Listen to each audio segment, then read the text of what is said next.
Well, Operation Castle was to test a hydrogen bomb. So I was there there was six tests.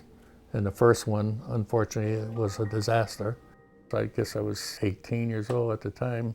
Korea was going on. And of course I got drafted and I went in the service. I served 1953 to 1955. And I was in Fort Dix, and we thought we were all going to Korea, because everybody was. But then these things were coming up, and they said they split the company in half. Half was going to go to Korea, and half was going to Eniwetok. I said, what the hell is Eniwetok? And anyway, so I got picked on that half, and we went to the Marshall Islands. The Russians in 1953 blew off a hydrogen bomb. They beat us.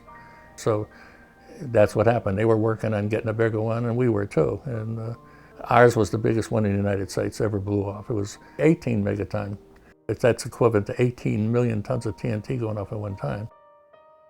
The first shot was shot Bravo, and March 1st, 6:45 a.m.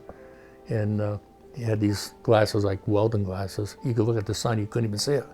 And he had to face away from it, and you could feel the heat of it. And we were supposedly, it looked like it was across the street. It's hard to tell in the ocean. I think they said we were like 20 miles away from it. And when I finally went to take the glass off, I seen with the bones of my hand, and the guy in front of me skeleton. And I mean, you just don't forget that, And it actually, the colors were beautiful.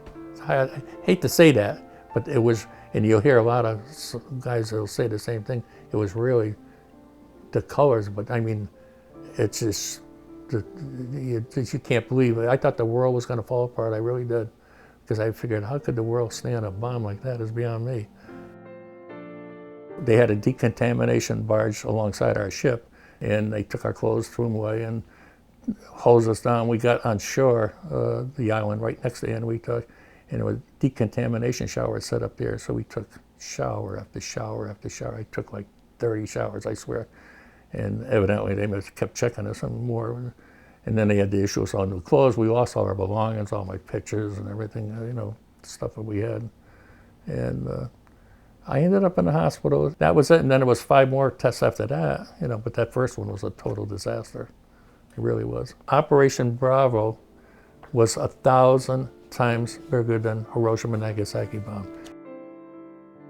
It was in the middle of the Pacific. They were able to keep it quiet, and all those years can't talk about it, so they buttoned it up for 42 years. And finally, secretarial area in Washington finally declassified all this information. I was curious how much radiation I got, so I contacted them, I think it was in Nevada, and then I wanted to know, because it wasn't in my records. So the first time I called them, this was the first time, and they said I had 900 millirims, and then it went to 1,085. Then I called again. The next time was 1,150. Then I called again, 1,218. Then they finally sent me this thing. This here, it says, how much radiation supposedly I had, right? They finally put down dose commitment for internal sources, question mark, question mark, question mark, question mark. Because we all say, how much should we breathe in? Because I had breathing problems for years. I had, some weird things over the years. I could never work in the heat anymore in the sun. I was like that when I was so young. I would be out there, and I just cannot handle the heat today in the sun. I had some skin problems and all that, so, and we're on there for a year. It's a wonder I don't have more problems, because a lot of guys, I guess it affects some people more than others, and that's all I could think of, because why did some died of cancer, leukemia and everything. Why I'm still here, I don't know, It's just to keep this going, I guess. My first sergeant lives in Connecticut, and he got a hold of me years ago. He has nightmares to this day, really. I don't have nightmares, but it don't leave my mind, I could tell you. Something I just can't forget, number one.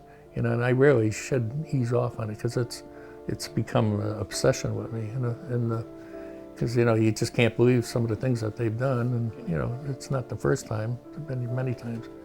But it's sad that they have to do testing like that. It's sad that we even have a bomb like that, really.